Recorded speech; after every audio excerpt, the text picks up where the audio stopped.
जय मित्रों, मैं मनोज सर पुनः आपकी ई शिक्षा संवाद यूट्यूब चैनल और जूम क्लासेस में स्वागत करता हूं, जिसमें हम लोग यहाँ पर जो तैयारी करते हैं, जो पढ़ाई करते हैं, वो एजुकेशन सब्जेक्ट को लेकर चलते हैं। हम लोग यहाँ पर ठीक है ना, एजुकेशन सब्जेक्ट को लेकर चलते हैं। एजुकेशन का जितना भी सिलेबस है, उन सभी सिलेबसों को हम लोग यहाँ पर कवर करते हैं, डिस्कस करते हैं। आप और हम मिलकर जो है पूरे के पूरे एजुकेशन के सिलेबस को यहाँ पर डिस्कस करते हैं, चाहे फिर वो एनटीए यूजीसी नेट का हो, असिस्टेंट प्रोफेसर का हो, जीआईसी जीडीसी का हो, पीजीटी का हो, मतलब एमए या एमएड का हो, जितने भी हैं, या फिर आप वो पीएचडी एंट्रेंस का एग्जाम दे रहे हो, एमएड के एंट्रेंस का एग्जाम दे रहे हो, सभी चीजों सभी को लेकर, या आप यूपी टेट का एग्जाम दे रहे हो, सीटेट का एग्जाम दे रहे हो, वहां पर भी जितने आप एजुकेशन से जितने भी टॉपिक आते हैं, उन सभी टॉपिक्स को यहाँ पर हम लोग वन बाय वन डिस्कस करते हैं। Clear, one by one discuss करते हैं। और मैं आपको बता दूं, यहाँ पर हम लोगों का जो टारगेट है, नेट के सिलेबस को हम लोग यहाँ पर लेकर चलते हैं, नेट के सिलेबस को लेके हम लोग यहाँ पर डिस्कस करते हैं। ठीक है, इसमें नेट के सिलेबस को हम लोग लेकर डिस्कस करते हैं, जिसमें हम लोग यहाँ पर आज जो है ये पार्ट 3 वीडियो है। कौन सा है आपका? पार्ट 3 वीडियो है, जिसमें हम लोग यूनिट 10 को डिस्कस कर रहे हैं। किसको? यूनिट 10 को डिस्कस कर रहे हैं। यूनिट 10 क्या है आपकी?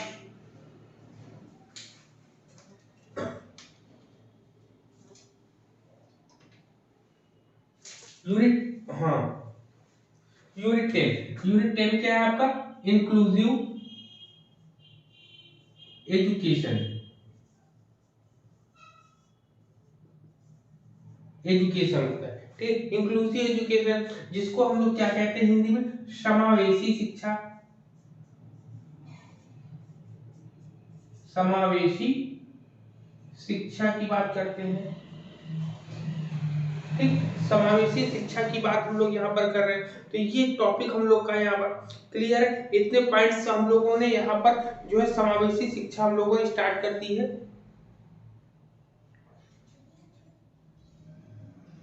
ठीक है ना, समावेशी शिक्षा हम लोगों ने स्टार्ट कर दी, जिसमें हम लोग ने इसके कंसेप्ट को पढ़ा है। क्या क्या पढ़ा है?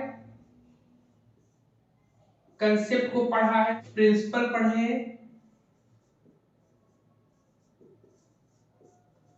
प्रिंसिपल्स पढ़े हैं, नीड्स पढ़े हैं, और क्या पढ़ा है? नेचर। ओके, नेचर पढ़ा हम लोगों ने। प्रणाम सर। खुश रहिए। चलिए, ये आपको मालूम है, हम लोग थोड़ा सा रिवीजन भी करते हैं। रिवीजन में कंसेप्ट है आपके, प्रिंसिपल है, नीड है और नेचर है। तो चलिए वन बाय वन सब लोग बताएंगे मुझे थोड़ी थोड़ी चीजें, जिनको जितना मालूम है। ठीक है ना, इसमें कोई डरने की बात नहीं कि किसको कितना पता है, किसको कितना नहीं पता है। ठीक, चलो। तो सबसे पहले इस पे बताइए आइडिया, जिसका नाम लेंगे वही मुझे बताएगा ना कि आइडिया क्या है, आइडिया की फुल फॉर्म क्या है। ठीक है ना, चलिए। तो सबसे पहले कौन बताएंगे? नेहा बताएंगे हमको आइडिया का फुल फॉर्म। सर, विकलांग व्यक्ति शिक्षा अधिनियम। विकलांग व्यक्ति शिक्षा अधिनियम, अंग्रेजी में क्या बोलेंगे इसको? Individual with disabilities education act. The individual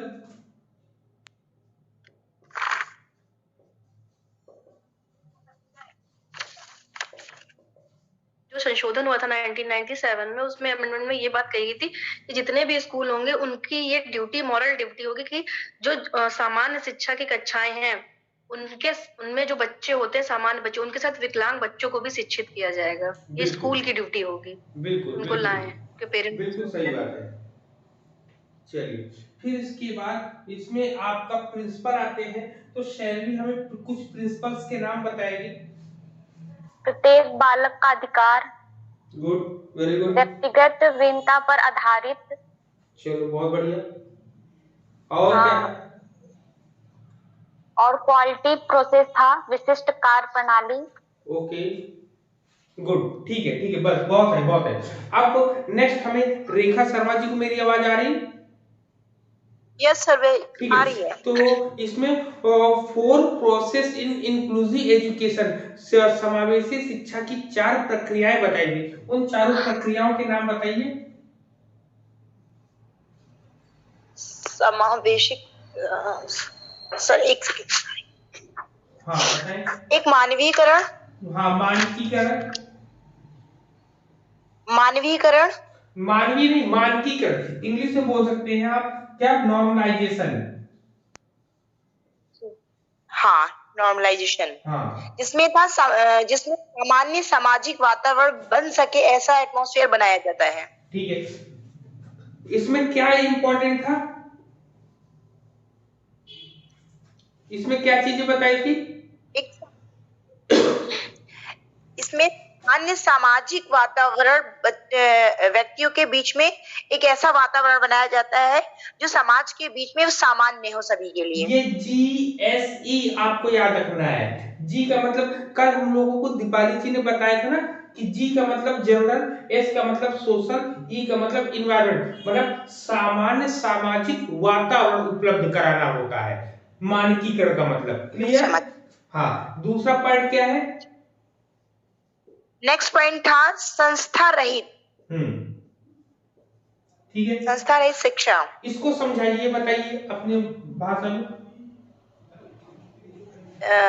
इसमें ये कहा गया है कि इसमें जो भी सीमाएं हों उस सीमाओं को समाप्त करके शिक्षा को दी जाए, यानी कि जैसे हमारी आवासीय शिक्षा विद्यालय होती है जो रेजिडेंशियली हो करके होती है, जहाँ पे बच्चे रह रहे होते हैं। ठीक है, तो ये भी, मतलब ये सिखाने तो हो गया। लेकिन अगर कोई एक साधारण सा बच्चा अगर आपसे पूछता है कि संस्था रहित अभी नहीं समझ में आया, इसको थोड़ा सा और एक दो लाइन बताइए डिटेल में, तो कैसे बताएंगे आप इसको? यदि आपको समझाना हो तो आप कैसे समझाओगे, बताओ। संस्था रहित मतलब अगर हमें जो एजुकेशन किसी भी बच्चे को देनी है, जरूरी नहीं है कि हम संस्था में रह करके दें, वो हम कहीं पर भी दे सकते हैं बच्चे को। बच्चे के माइंड को मोटिवेट, दिमाग को ध्यान में रखते हुए हम उसको शिक्षा कहीं भी ग्रहण कर सकते हैं। याद रखिए, जब कभी समावेशी शिक्षा में इस प्रोसेस को यूज करते हैं तो इसको यूज क्यों किया गया? नेहा, क्यों यूज किया गया, इसको बताओ जरा। संस्था रहित शिक्षा को क्यों यूज किया गया, नेहा बताओ।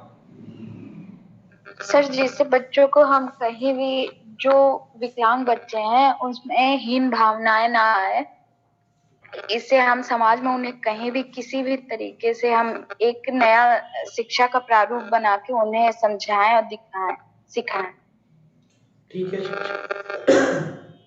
अब ऐसे बच्चे जो समाज, जो विद्यालय में रहकर सीख नहीं पाते हैं, ठीक है,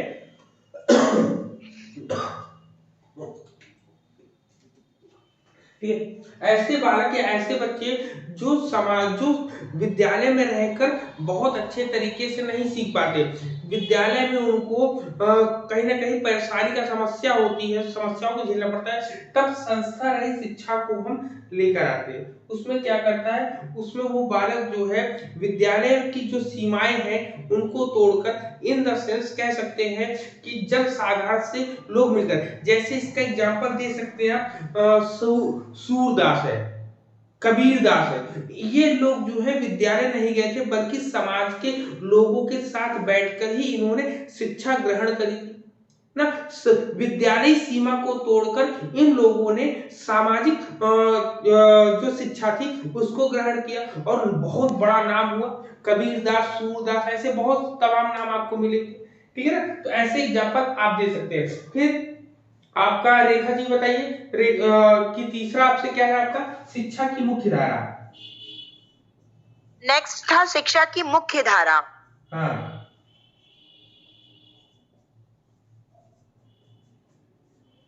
अब जैसे श्वेता, श्वेता आप बताओ शिक्षा की मुख्य धारा का मतलब क्या होता है?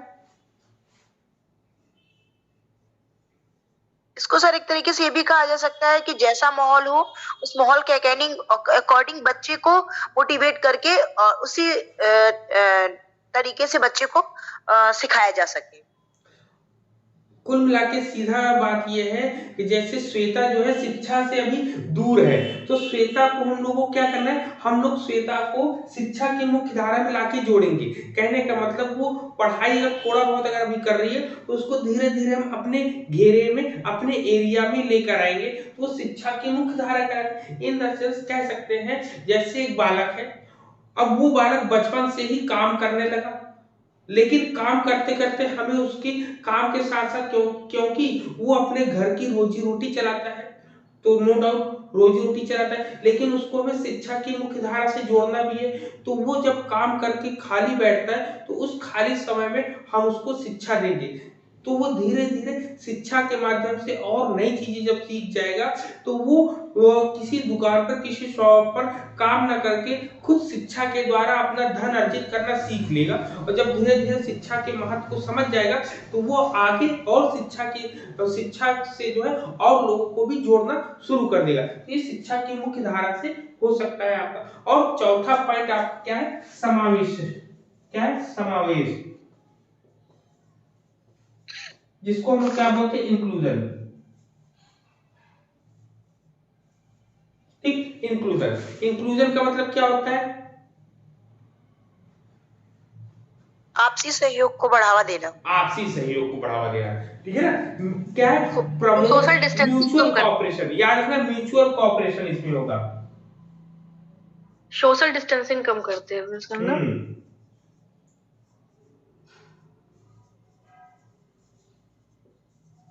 ठीक, म्यूचुअल कॉपरेशन की बात करते हैं। तो इतने पॉइंट सबको क्लियर ना, यहाँ तक हम लोग डिस्कस कर चुके थे, इनकी विशेषताएं और इनके नीड्स, नेचर भी हम लोग कर चुके थे।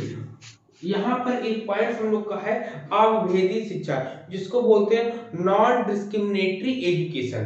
ठीक है, क्या है, नॉन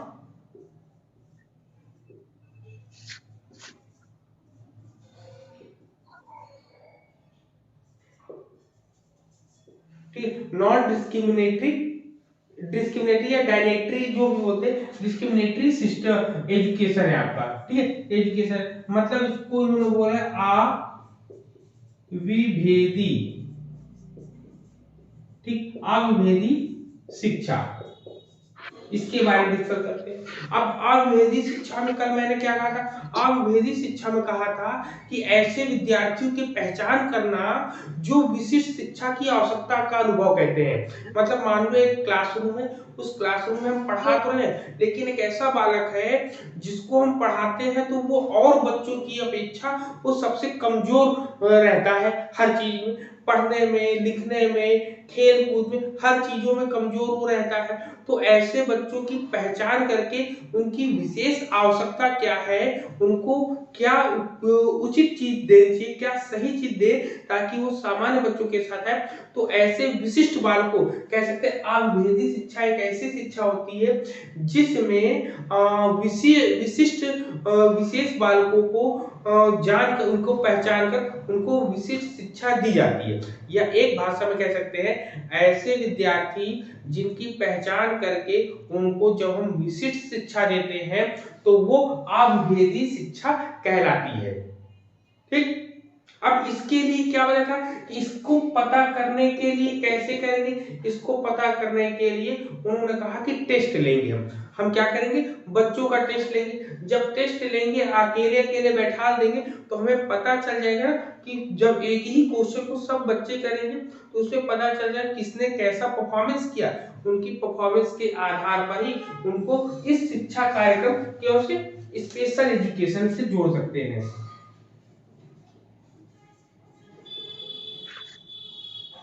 ठीक, किससे जोड़ सकते हैं, स्पेशल एजुकेशन से जोड़ सकते हैं। अब क्यों जोड़ेंगे, अब देखिए अविभेदी शिक्षा में याद रखिएगा बच्चों का टेस्ट लिया जाता है। यहाँ अविभेदी शिक्षा में एक एग्जाम या टेस्ट लिया, उस टेस्ट के माध्यम से पता चला कि बच्चे की नीड क्या है, स्पेशल एजुकेशन, उसको कौन सी स्पेशल एजुकेशन दी जाए, किस क्षेत्र में दी जाए, उसके बारे में ये कहता है, बताता है।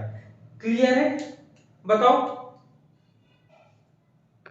जी सर, थैंक यू। और याद रखिए इसमें जो है सतत परीक्षाएं होती हैं, कुछ कुछ दिन में, 1 यूनिट कंप्लीट हुई टेस्ट लिया, 1 यूनिट कंप्लीट हुई टेस्ट लिया। क्यों? क्योंकि उनको विशेष रूप से क्या कमी है उनके बारे में जानने के लिए आवभेदी शिक्षा हम लोग देते हैं। क्लियर है पॉइंट? बताओ और किसी कोई पॉइंट है? Sir clear. ओके ओके, चलिए अब आज हम लोग पढ़ेंगे इसके स्कोप पढ़ेंगे। Scope of inclusive education.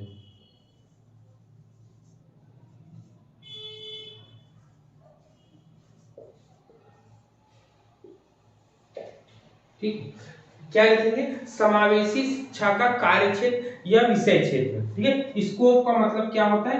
कार्य क्षेत्र, कार्य क्षेत्र या इसी को बोलते हैं विषय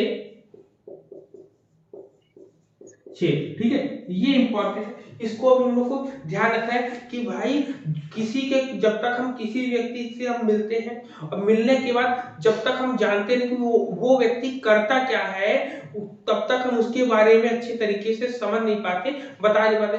वैसे ही समावेशी शिक्षा हम लोग पढ़ तो रहे हैं लेकिन उसके क्षेत्र के बारे में अभी तक नहीं जान पाए हैं, या जानते भी हैं तो कुछ चीजें जानते हैं कुछ चीजें नहीं जानते। इसको वन बाय वन हम लोग यहाँ पे डिस्कस करेंगे। सबसे पहले, ठीक है ना, सबसे पहले वन बाय वन हम लोग डिस्कस करेंगे। तो इसमें कहता है कि समावेशी शिक्षा, ठीक है, तो इसमें क्या कहता है? इसमें कहता है कि समावेशी शिक्षा जो होता है शारीरिक रूप से बाधित बालकों को निम्न प्रकार की शिक्षण सुविधाएं उपलब्ध कराती है। ठीक है, कहता है कि inclusive education provides the following types of educational facilities to physical challenge children. मतलब कि इसके स्कोप की बात करेंगे तो फिजिकल वाली प्रॉब्लम को के अकॉर्डिंग ये जो है ध्यान देता है यहाँ पर। ठीक है ना, तो सबसे पहले नंबर 1 फिजिकल, सबसे पहले आपका आता है आर्थोपेडिक चाइल्ड। क्या होगा? Orthopaedic child. ठीक, क्या होता है आपका आर्थोपेडिक चाइल्ड? ये आर्थोपेडिक चाइल्ड कैसे होते हैं? इसको बोलते हैं अस्थि बाधित बालक। क्या बोलते हैं? अस्थि बाधित बालक। ठीक, अस्थि बाधित बालक होते हैं। फिर इसके बाद दूसरा क्या आता है आपका? देखिए पहले में ये हुआ, दूसरे आपका आता है, नेक्स्ट आपका आता है आपका आता है श्रवण बाधित बालक। अब श्रवण बाधित बालक को हम लोग क्या कहते हैं बताओ? श्रवण बाधित बालक को हम लोग क्या कहेंगे बताइए? Hearing impairment, hearing impaired child लिखेंगे। हियरिंग इम्पेयर्ड, हाँ, हियरिंग इम्पेयर्ड चाइल्ड। हिंदी में क्या बोलेंगे? श्रवण बाधित बालक।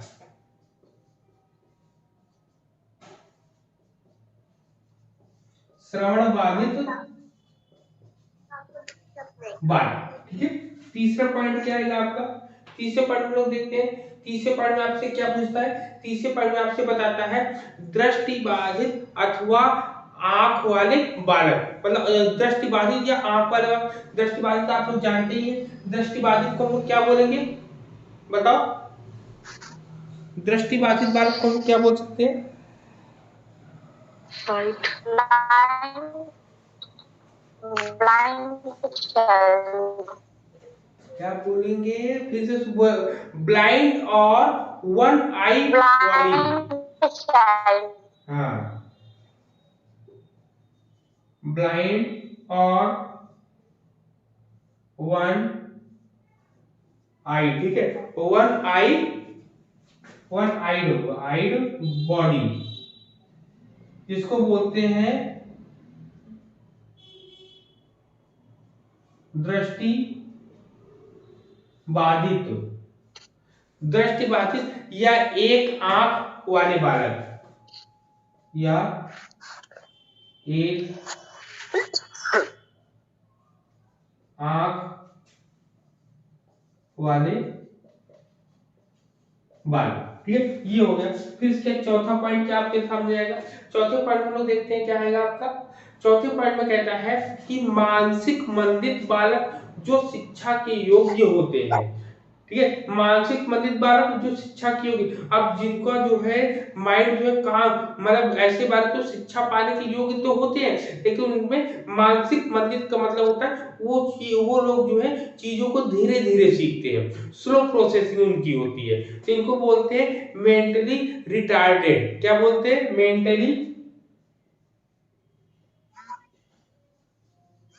Mentally retarded.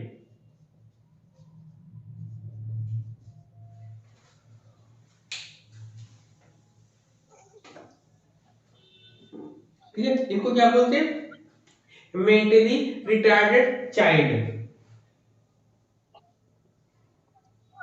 Mentally retarded child ये होते हैं, कहते हैं mentally retarded child who is eligible for education. लिखेंगे who is eligible for education. ठीक, हिंदी में क्या लिखे?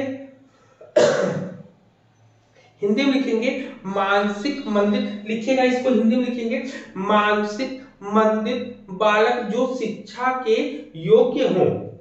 ठीक है, ये हो गया। फिर पांचवा पॉइंट क्या है आपका? पांचवा पॉइंट आप लोग लिखिए। पांचवा पॉइंट क्या होता सर है? क्या बोल रहा है हिंदी में? हिंदी में लिखते सर हैं हिंदी में क्या बोल मानसिक रहा है? मंदित बालक जो शिक्षा के योग्य हो। ठीक, मानसिक मंदित सर ये बालक जो था बताए। सर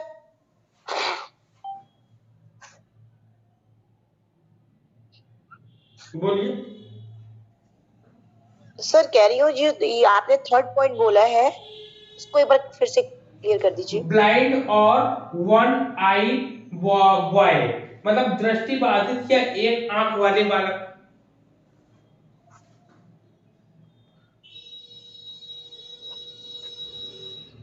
सर चौथा पॉइंट फिर से बोलिएगा हिंदी में क्या? मानसिक मंदित बालक, मानसिक मंदित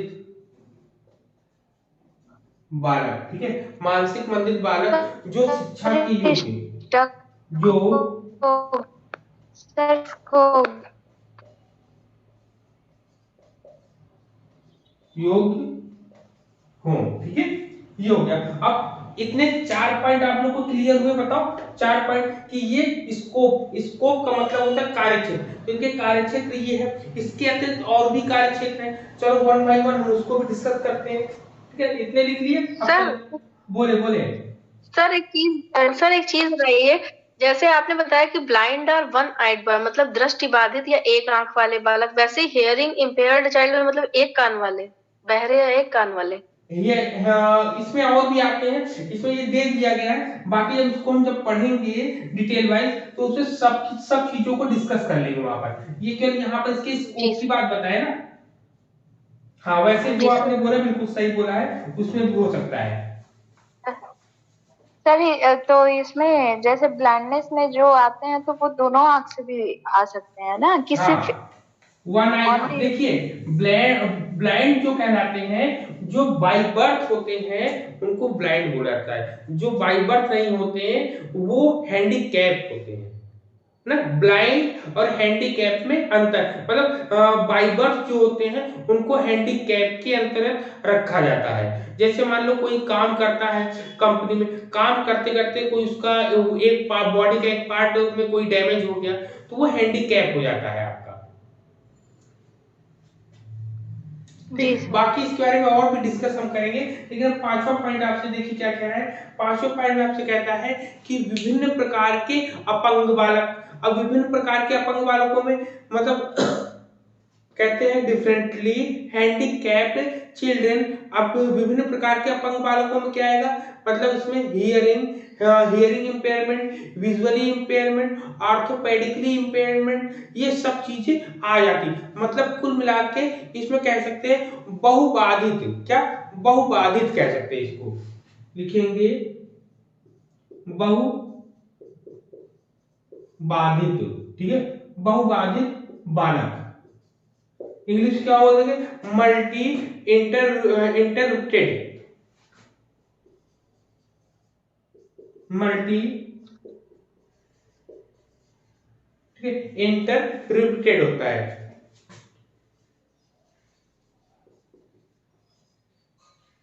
ठीक, मल्टी इंटरप्टेड बालक, तो बॉय या चाइल्ड, ठीक, ये होता है। तो याद रखिए बहुबाधित में सभी प्रकार के बालक आ जाते हैं, ऊपर जितने भी हम लोगों ने पढ़े हैं, ठीक। अब इसके बाद 6 पॉइंट में क्या आता है, 6 पॉइंट में आता है लर्निंग डिसेबल्ड चाइल्ड। क्या आता है, लर्निंग, सर ये बहुबाधित जैसे इसमें सारे टाइप के चिल्ड्रन आते हैं, तो सारे उसमें टाइप जैसे के, एक से इसमें ज्यादा सारे टाइप का इन द सेंस आ सकते हैं। बहुबाधित में आपका मैंने बताया कि हियरिंग वाले आएंगे, ठीक है, मतलब आपका लिख देता हूँ कि कौन कौन से आएंगे। सर हम ये नहीं पूछ रहे थे, हम ये कह रहे थे जैसे अलग अलग तो इसमें अलग से तो बताया गया है विकलांग का, तो इसमें ये क्यों स्पेशली दिया गया है बहुबाधित, इसमें एक से ज्यादा जो बच्चों में विकलांगता पाई जाती है इस पर्पज से। हाँ, एक ही बच्चे में जब कई बाधाएं उत्पन्न होती हैं तब हम उसे बहुबाधित बोलते हैं। बहुबाधित बालक में इसमें हियरिंग, विजुअली और आपका ऑर्थोपेडिकली, ठीक है, जी सर।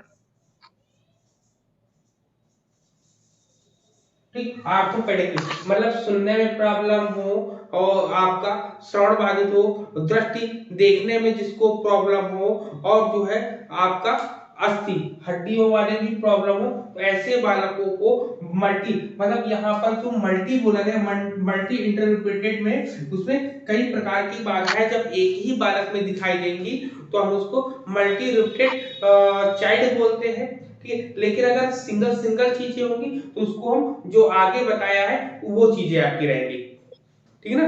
यहाँ पर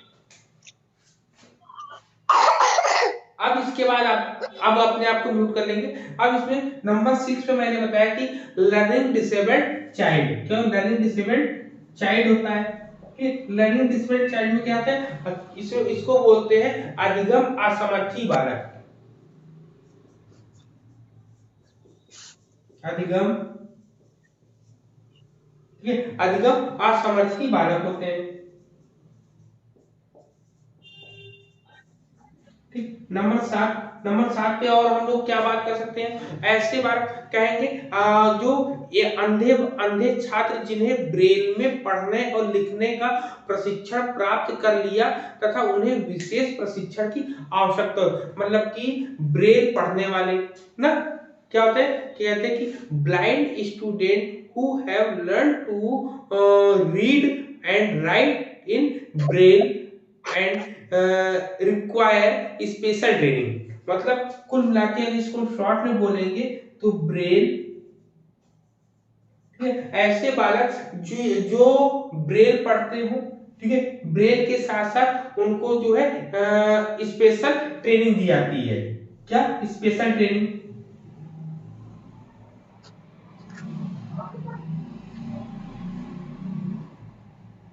स्पेशल ट्रेनिंग दी जाती है यहाँ पर, ठीक है। इसमें अब ये बधिर बालक, फिर इसके बाद जो आता है नेक्स्ट आपका 8 पॉइंट में, काफी ऐसे ढेर सारे पॉइंट को हम ले सकते हैं जो कि इसके स्कोप के अंतर्गत आएगा, इसके कार्यक्षेत्र के अंतर्गत आएगा। लेकिन अब अगर हम इसमें कहें कि इसको एक इन सभी चीजों को एक साथ बांध कर अगर हमें कहना पड़े तो हम कहेंगे कि in the field of inclusive education training of disabled child before going to normal school, convening parents, elementary education and higher education, +2 level and vocational education are also included, अगर हम इसको हिंदी में कहना चाहेंगे, कहेंगे समावेशी एक ऐसी शिक्षा है जिसमें समावेशी शिक्षा के क्षेत्र में सामान्य स्कूल जाने से पहले, देखिए लाइन पे याद है, सामान्य स्कूल में जाने से पहले अपंग बालक का प्रशिक्षण, माता पिता को समझाना, प्रारंभिक शिक्षा तथा उच्च शिक्षा +2 स्तर और व्यावसायिक शिक्षा भी सम्मिलित किए जाते हैं। ठीक है, तो इन सब चीजों को जोड़कर जब हमने बताया ना कि समावेशी विद्यालय कैसा होगा, जहां पर सबको साथ में बैठाना है, लेकिन उससे पहले समावेशी कक्षा में प्रवेश करने के लिए उनको पूरी तरीके से तैयार जो करना है वो इंक्लूसिव एजुकेशन का स्कोप है, इंक्लूसिव एजुकेशन क्षेत्र है आपका। क्लियर है इतना पॉइंट? एक बार सर एक बार बता दीजिए। हाँ, इसमें कहता है कि समावेशी शिक्षा जो होती है, समावेशी शिक्षा का जो क्षेत्र होता है वो काफी बड़ा होता है, क्योंकि ये कहता है कि सामान्य स्कूल में प्रवेश करने से पहले, उससे पहले जो अपंग बालक होते हैं उनको प्रशिक्षण दिया जाता है, उनके माता पिता को समझाया जाता है तथा प्रारंभिक शिक्षा और उच्च शिक्षा तथा साथ में +2 स्तर की शिक्षा जो होती है और व्यावसायिक शिक्षा को भी शामिल किया गया है।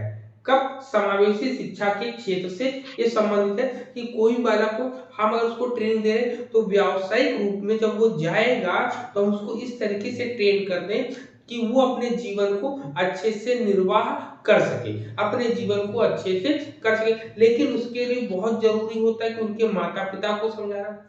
यदि केवल स्कूल में पढ़ाने लिखाने से अगर सब लोग जो है अधिकारी या बहुत कुछ बन जाते तो सब लोग घर छोड़ के स्कूल में ही रहते नहीं, उसमें सबसे बड़ी भूमिका उनके माता पिता उनके परिवार की होती है कि बालक जिस परिवार में रहता है उसका परिवेश जो है वैसा ही उसको प्रभावित करता है।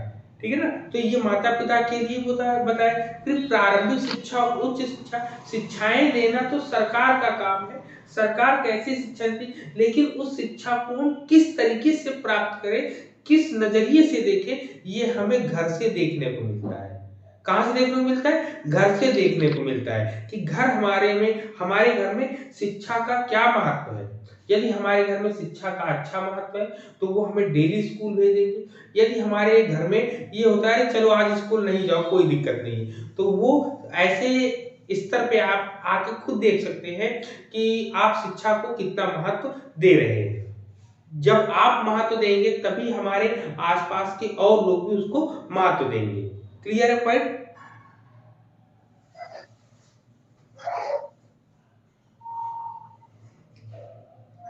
बताइए। मतलब सर, हाँ सर क्लियर कि इसमें जब वो स्कूल जाते हैं तो उससे पहले उनके माता पिता को समझाया जाए, प्रारंभिक और उच्च शिक्षा और व्यवहारिक शिक्षा को भी इसमें शामिल किया जाए। हाँ बिल्कुल बिल्कुल, ताकि वो अपने जीवन को निर्वाह कर सकें। हाँ, ठीक है हाँ। अब चलिए, अब नेक्स्ट पॉइंट हम लोग का आता है टारगेट ग्रुप। ठीक है ना, आपके पास सिलेबस है कि नहीं है? आज सभी लोगों के पास ना हो तो आज हम भेज दें सिलेबस ग्रुप में।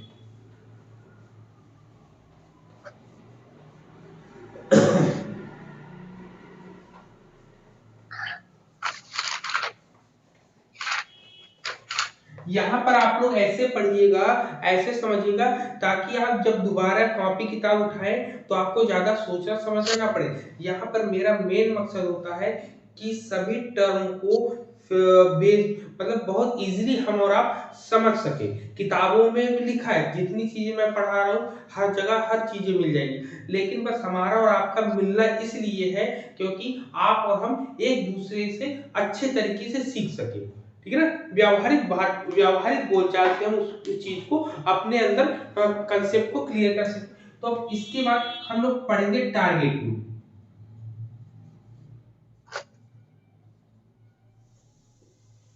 ठीक, टारगेट ग्रुप क्या होता है? टारगेट ग्रुप को अगर समझना चाहेंगे तो इसको बोलेंगे लक्षित समूह। क्या बोलते हैं? लक्षित समूह।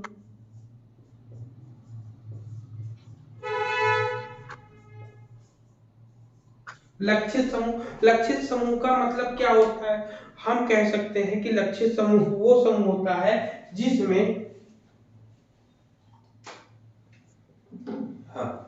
कहते हैं कि विशेष शैक्षिक आवश्यकताओं और विभिन्न शिक्षार्थियों के साथ बेहतर सेवा प्रदान करने के लिए विद्यार्थियों की जरूरत के बारे में जब आम सहमति होती है तो उसे हम लक्षित समूह कहते हैं। जैसे जैसे अगर इसको हमें समझना हो तो लक्षित समूह का मतलब क्या होता है, टारगेट ग्रुप का मतलब क्या होता है कि ऐसे लोगों को पकड़ना जो शिक्षा से कहीं ना कहीं दूर है, कहीं ना कहीं उनको शिक्षा के क्षेत्र में आने में समस्याएं हो रही है। तो ऐसे समूह को जब हम पकड़ कर टारगेट करके उनको देते हैं तो लक्षित समूह का मतलब विविध शिक्षार्थी जो चीजों में एक है, जो लोग दो चीजों में एक है, जो सीखने वाला जाति, नैतिक, सांस्कृतिक, आर्थिक और भाषागत रूप से विविध है। मतलब सबको सिखाया तो एक तरीके जा रहा है, लेकिन उनको क्या सीखने के तरीके अलग है, उनकी जातियां अलग है, उनके नैतिक कार्य अलग है, उनके सांस्कृतिक कार्य अलग है, उनके आर्थिक अलग है, उनकी भाषाएं अलग है। ये सब विभिन्नताएं होते हुए जब उनको एक साथ जोड़कर लेकर आते हैं तो वो टारगेटेड ग्रुप के अंतर्गत आता है। टारगेट ग्रुप में का मतलब होता है कि ऐसा शिक्षा, अगर हम इसको एक लाइन में बोलना चाहे कि एक लाइन में बताओ मुझे टारगेट ग्रुप क्या होता है, तो आप बताओगे ऐसा शिक्षार्थी जो वयस्कता से भिन्न प्रकार से सीखता है। मतलब कि ए learner who learns differently from the majority, मतलब कि कोई व्यक्ति जो है अपनी मेजॉरिटी से अलग होकर सीखता है, उसे हम टारगेट ग्रुप कहते हैं।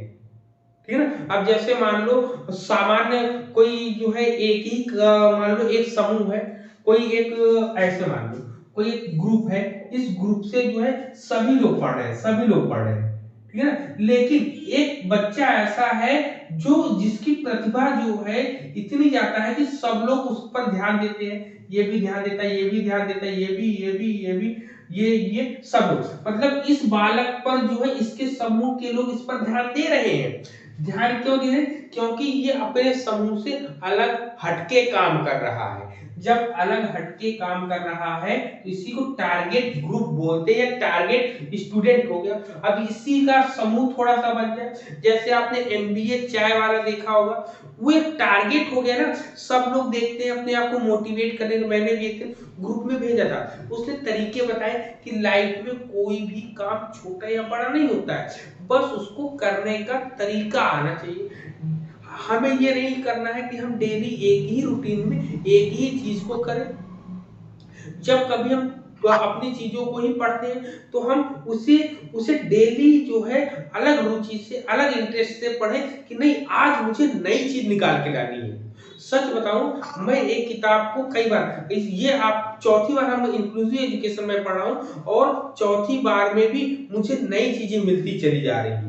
क्यों? क्योंकि इंटरेस्ट को बढ़ाने का तरीका क्या होता है, किताबों को पढ़ने का तरीका, कैसे इंटरेस्टिंग बनाया जाता है पढ़ने में। एक ही किताब को या दो किताब को, या किताबें किसी को अगर बोरिंग लगती है तो क्या तरीका होना चाहिए किताब को पढ़ने का कि इंटरेस्ट बन जाए। सर, जब भी हम कोई बुक पढ़ना स्टार्ट करते हैं तो सबसे पहले तो हमें पॉइंट को, जो हमारी की पॉइंट होती हैं उन्हें हाईलाइट करते हुए चलें, उनके चीजों को समझते हुए चले और उनसे रिलेटेड हम अपने आसपास की चीजों में प्रैक्टिकली उन चीज को ढालें घर में या आसपास जो भी चीजें हैं, तो हमारा फोकस एक अलग तरीके, अलग वे में जाना स्टार्ट हो जाएगा। और फिर उस चीज पे हम और सर्च करना स्टार्ट करें। जैसे आजकल बहुत सारे हैं कि गूगल पे सर्च कर सकते हैं इन सब चीजों में, तो और सबकी ओपिनियन भी जानना, क्रॉस क्वेश्चन करना, तो इन सब चीजों से हमारी इंटरेस्टिंग हो जाती है। बस क्रॉस क्वेश्चन। अब देखिए किताब पढ़ने का मेन एक यही होना चाहिए, सबसे पहला कि आप जब बुक्स पढ़ते हैं तो बुक्स में देखो कि आप या किसी से भी पढ़ते हैं या मान लो मुझसे ही पढ़ते हैं तो आप ये ध्यान दिया करो कि मैं एक लाइन में इसको कैसे बोल सकता हूँ, एक लाइन में कैसे बोलूं, प्लस इससे किस किस तरीके से क्वेश्चन बन सकते हैं। ना एग्जाम में। तो ये दो तरीके जो होते हैं, हमें किसी भी बुक को पढ़ने या किसी से भी किसी भी टीचर या किसी भी काउंसलर से पढ़ने में हमें इंटरेस्ट पैदा करते हैं। इंटरेस्ट इन द सेंस कि ये क्वेश्चन कैसे पूछे जाएंगे, किस तरीके से हम इसको फेस करेंगे, ठीक है ना। तो ये सब चीजें बहुत इंपॉर्टेंट है। तो टारगेट ग्रुप का मतलब यही होता है कि जब कोई समाज इतना बड़ा होता है, समाज का एक बड़े से भाग में गवर्नमेंट ने कहा कि भाई मान लो 1 2 3 4 5 ग्रुप है। अब गवर्नमेंट ने कहा कि भाई हमें टारगेटेड एजुकेशन देना। अब टारगेटेड एजुकेशन देने का मतलब क्या है कि जहां पर शिक्षा का स्तर कम होगा उसको टारगेट करेंगे, शिक्षा का स्तर कम होगा उस ग्रुप को टारगेट करेंगे। मान लो यहाँ पे 80% है, ये यहाँ पे 75% है, यहाँ ये 30% है आपका, यहाँ ये 45% है, यहाँ पर आपका, यहाँ ये आपका, यहाँ आपका 40% है। तो गवर्नमेंट का सबसे ज्यादा ध्यान किस पर जाएगा, यहाँ पर जो है गवर्नमेंट क्या करेगी, यहाँ पर देखेगी 80% है, इस पर इसको ध्यान देगी, इस पर ध्यान देगी, लेकिन सबसे ज्यादा इस पर ध्यान देगी, मतलब इन तीनों ग्रुप पर ही ज्यादा ध्यान देगी, इन तीन समूहों पर। अब मान लो ये समूह के रूप में हो तो इन तीन समूहों पर गवर्नमेंट क्या करेगी, ज्यादा ध्यान देगी। क्यों देगी, क्योंकि उनको शिक्षा की मुख्य धारा में लाकर जोड़ना है, इन लोगों के बराबर लेकर आना है, ठीक है। किनके, इन लोगों के बराबर लेकर आना है। क्यों, क्योंकि यहाँ पर हमारे संविधान में कहा गया है समता और समानता, और एक लाइन मैंने बोला था शैक्षिक अवसरों की समानता। जब इंक्लूसिव एजुकेशन पढ़ते हैं तो अवसरों की समानता के लिए हमने क्या बताया, अवसरों की, शैक्षिक और सामाजिक अवसर। हाँ बिल्कुल ठीक, यहाँ पर बोलेंगे शैक्षिक, मतलब कि शैक्षिक, एजुकेशनल और सोशलॉजिकल, मतलब एजुकेशन और सोशल में जोड़ने के लिए अवसरों की समानता हम उनको देंगे। शिक्षा के क्षेत्र में भी, समाज में भी, मतलब समाज में वो अपने आप को कैसे ऊंचा उठाए और शिक्षा के क्षेत्र में वो अपने आप को कैसे ऊंचा उठाए, ये बात यहाँ पर कह रहे हैं। यहाँ पर क्लियर है पॉइंट, बताओ यहाँ पर। नहीं सर, डाउट है सर, ये मुझे नहीं समझ में आ रहा है कि जैसे यहाँ आपने बताया कि यहाँ एक बच्चा है जो बहुत ही स्पेशल चाइल्ड है, मतलब बहुत ही प्रतिभावान है, उसको देख के सारे बच्चे टारगेट उसको बना रहे हैं, वो एक बच्चा है। तो फिर ये हो रहा है इस साइड में कि जो क्षेत्र है हमारा अनएजुकेटेड है, जहाँ शिक्षा की स्तर कम है, वो हमारा टारगेटेड ग्रुप है। तो इन दोनों में कंफ्यूजन हो रहा है। चलो ठीक है। अब यहाँ पर मैंने बताया कि एक समूह है, एक समूह में से इतने बच्चे आ रहे थे, लेकिन एक बालक ऐसा है जो अन्य लोगों से बहुत बेहतर कर रहा है।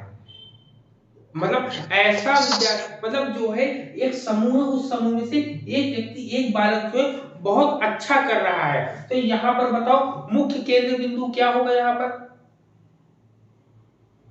तो जो अच्छा कर रहा है, जो अच्छा कर रहा है, ठीक। तो ये मुख्य केंद्र बिंदु ये हुआ। यहाँ पर ये हुआ कि कोई व्यक्ति अपने समूह से हटकर जब कोई काम करता है, मतलब अपने, जैसे सब लोग एक ही रास्ते से जाते हैं, लेकिन कोई व्यक्ति उस रास्ते से जाकर कोई दूसरे रास्ते जाता है, तो व्यक्ति सोचता है कि ये उस रास्ते से गया और जाने के बाद भी सफल हो गया, तो क्या ऐसा उस रास्ते में था जो इतनी जल्दी सफल हो गया। वही उसके समूह के लोग भी जानना चाहते हैं कि ये जो लड़का सफल हुआ है ये कैसे सफल हुआ, टारगेट ये बना। सर एक चीज, सर ये बताइए कि टारगेट ग्रुप में क्या सफल ही देंगे, जो विफल बालक है उनको नहीं लिया जाएगा? मतलब जो कम पढ़ने वाला है, अगर 10 बालक है, 10 अच्छे हैं, लेकिन एक बालक क्लास में स्टूडेंट है जो कम अच्छा है, तो वो भी तो टारगेटेड में ही आ जाएगा। बिल्कुल, ये हमने यही तो समूह की बात कंफ्यूजन हो करी, रहा है लेकिन कि जब हम एक जब हम एक क्लासरूम की बात करते हैं या एक बड़े स्तर की बात करते हैं, तो बड़े स्तर में इंक्लूसिव एजुकेशन में क्या होता है, मेन स्ट्रीम में जोड़ने की बात करते हैं। क्या करते हैं, मेन स्ट्रीम में जोड़ने की बात करते हैं। जब मेन स्ट्रीम में जोड़ने की बात करेंगे तब हम देखेंगे कि जहां पर शिक्षा का स्तर कम होगा वहां पर शिक्षा के स्तर को लागू करेंगे, हम लोग लागू करने का प्रयास करेंगे। शिक्षा का स्तर सर कम हो रहा है, को हम टारगेटेड कर लिया। इसी तरह से सर जैसे आपने प्रतिभाशाली बताया कि एक बच्चा प्रतिभाशाली टैलेंटेड है वो टारगेट कर, इसी तरह से सर एक ऐसी जगह है जहाँ पे मतलब बहुत बच्चे सारे जो एवरेज स्टूडेंट या अच्छे हैं, एक बच्चा बिलो एवरेज है, तो क्या वो टारगेट हो जाएगा? नहीं, तो बिलो या एवरेज फिर वाला वो टारगेट होगा ना, हाँ सर बिलो एवरेज वाला टारगेट होगा। अब याद रखिए, जहां पर बिलो एवरेज सुनिए, जहां पर जिसकी संख्या का कम परसेंटेज होगी कम होगा, टारगेट उसको किया जाएगा। अब यहाँ पर जिसका संख्या परसेंटेज कम किसकी, होगा। सुनिए, यहाँ पर टारगेट संख्या किसकी कम थी, यहाँ पर एक बच्चे की संख्या कम थी। अब यहाँ पर संख्या हाँ किसकी कम है, इन तीनों की संख्या कम, 15%। मतलब जहां पर जिसकी संख्या कम हो उसको टारगेट किया जाता है। क्लियर अच्छा, पॉइंट? जिसका परसेंटेज कम है या उसको किया जाएगा, जिसका परसेंटेज कम है, चाहे वो ज्यादा हाँ हो, प्रतिभावान हो, चाहे वो बिलो हो, चाहे हाँ वो बिल्कुल जैसा हो। क्लियर यहाँ पर। तो सर अब इसी, मतलब सर हाँ बोले बोले बोले आप।